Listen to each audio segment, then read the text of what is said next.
gentlemen, welcome to another episode of I Need to Know. And Art hates my dance. I don't know why he hates my dance so much. And why are you rubbing your nose? Because you did it the last episode, and you've done it again. But that doesn't make it right. Ladies and gentlemen, we do this show with friends, okay? We invite friends on the show. Their role is to play the bartender, and we just have genuine conversations on things they just want to know. Can I just tell you I'm super excited who you're about to bring out? Because I am. Are you excited? And then bring the guest out. Shannon Brown, local entrepreneur. She's coming on the show right now, ladies and gentlemen. Yes, Shannon. What up, Shannon? Hi, What is guys. up, Shannon? Thank you so much for being here. Thank you for having me. Yes. I love hanging out with you guys. I'm so glad that you're here right now. I think it's so interesting that I'm here right now because this is what we do. All the you time. guys It is. always ask me crazy questions that make me think. I walk away and I'm like, But the beauty is tonight, sit and down I and know talk that about you brought, some spirits for us, but you get to ask us questions. So let's get to I brought this, one. and then let's get to these questions. I love I'm it. ready. I got to thinking about, love and dating and all connection and all kinds of things. And Kevin Jones, who's my business partner, another local entrepreneur. Hold tight. Kevin Jones is here as well behind the camera, ladies and gentlemen. Thank you, Kev, for being here. Now, you're not going to see him, but we'll make sure and drop, some social media contacts. You can get a hold of him if you want to get a hold He's of him. fun. You want to learn something, hang out with Kev. Go ahead, Shannon. But basically, these are all fun, but I want to talk about this guy. So this guy is a love story in a bottle. Okay. This gentleman went to the Awaken area in Mexico and fell in love with a woman, fought for her. She was already engaged. He had to have her. He got him He suffered physically and literal. And he waited it out and he got her and he approached her father and said, I'm in love with her, please. Things happened. He won her. He got to keep her. Nice. I love it. Her dad was the person in town who made mezcal for his community. He wasn't selling it. He wasn't. There we go. So let's try it. Let's sip. I saw 50%. I'm excited. Which is what proof? Because you know that you have to double that. So now that's really like 100. Oh, that's dangerous. Would you prefer a fist bump or an elbow bump?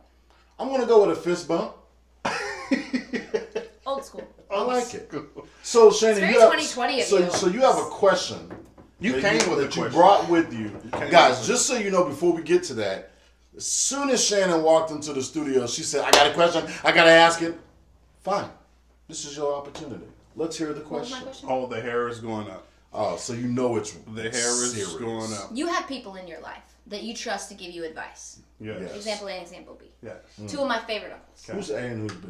We're not talking about that right now. Okay, fine. Not on camera. That sounds like a favorite. Don't But do that. was there anything when you started out, however old you were, wherever you were in life, that you wish an uncle had pulled you aside and told you before you started dating, before you got in the love game, before?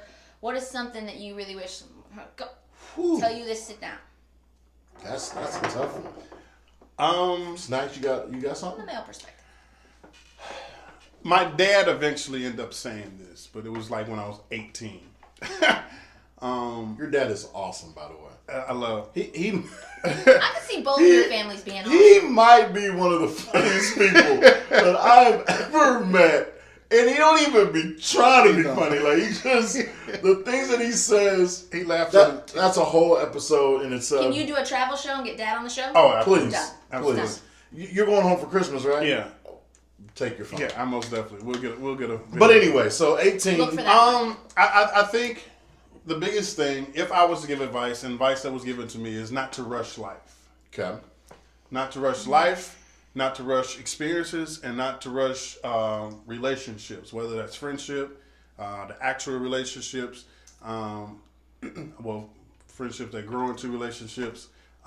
Just take it for what it is. Because Don't force. Yeah, don't force, because it'd be a lot less heavier on your heart and your mental when you just go with the wind. Go, dad. Good job, dad. Yeah, because my mom was like, I need some grandkids. My dad pulled me to the side. Take your time. The advice that was given to me is like, have a plan for your life, have a plan for your relationships, but be flexible enough to adjust that plan when it needs to be adjusted. Because sometimes people are so rigid. I need to be married by 25, kids by 30, house by 35. And if any of those things don't happen, You're a failure. and they're with somebody, then you're the reason why I'm not here. Oh, that's a whole And so I gotta different- I gotta go. Would this question be different for women? I guess. For Because sure. would you want advice back then from your aunties? Oh boy. In the sense of, I think historically speaking, women were almost served a purpose. You had to produce offspring, you had to do certain things. So timelines for us are a real thing because after a certain time you can't do that. So for sure, I think where I am, and it's funny you said aunties because my aunt, and she is an aunt, not an aunt. Her name's Paula. She's incredible. She's an incredible woman.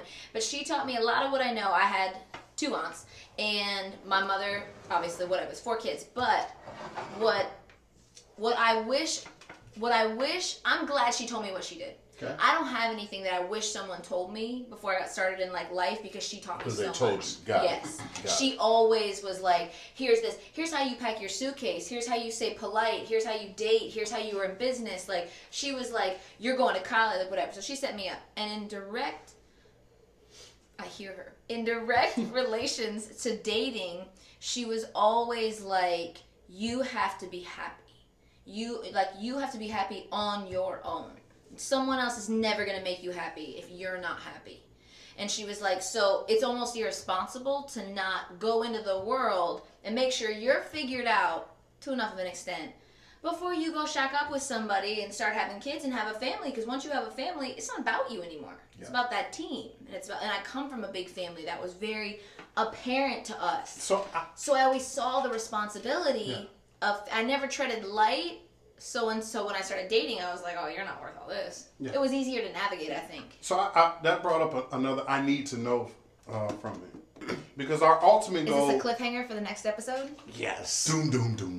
We no, have to answer this question. no, because we'll wrap it up after this. I believe everyone's ultimate goal in the room is to be happy. Yes. Hopefully. So I need to know, why do we feel we need to put a tag on our happiness in relationships? Why do we feel like we need to put, yes, that's my boyfriend, yes, that's my girlfriend? A label? A label. Oh, don't talk why, to me about labels. why do we feel like we have to be married just to be happy? Like, if I'm happy with this person and we move in with each other, we're just happy. Why do we need to do the rest of those things together? And we can end it after this. Gosh. Because I think people make a really big deal about titles. Yeah. And when we put titles on things, Yeah. what I've seen, I'm just personally speaking. Society. No. We don't I think was going to say ourselves. that's a layered question, but I think if you were to stay at the surface level, I think a title, boyfriend, girlfriend, husband, wife, is just a public acknowledgement that That you're you're in a partnership. Gotcha. And so for some, Fair. they need that in terms of the actual title itself, like you saying that out loud. For others that need it, they need it, but they can accept it through just the way that you act around each other. Because I think we all know someone. I mean, I've been in this position before. Like, I think we all know someone who those two people are together. They not saying Oh, it, you can read it. but it's the way they act around Yeah. each other, though. You know, so and for them, it's good. Like if you ask them, like, are y'all together? Like, man, we don't do title. Like we don't need But that. they're happy. Because we You see know, the essence. yeah, because Yeah. we know what we are, and that's not to say that people that need titles don't know what they are. But I'm just saying, in my opinion, that's just a way that they publicly announce that they're together with somebody is by that title. I think he just took your I need to know and asked a new I need to know. Why do you need titles? Do you need your partner to not need titles? And I think we could actually end it right there and let people answer that question. Do you need titles? Does your partner need the title? Why is a title important? Type Let it us- out. Type let it us out. know. I want to read all those.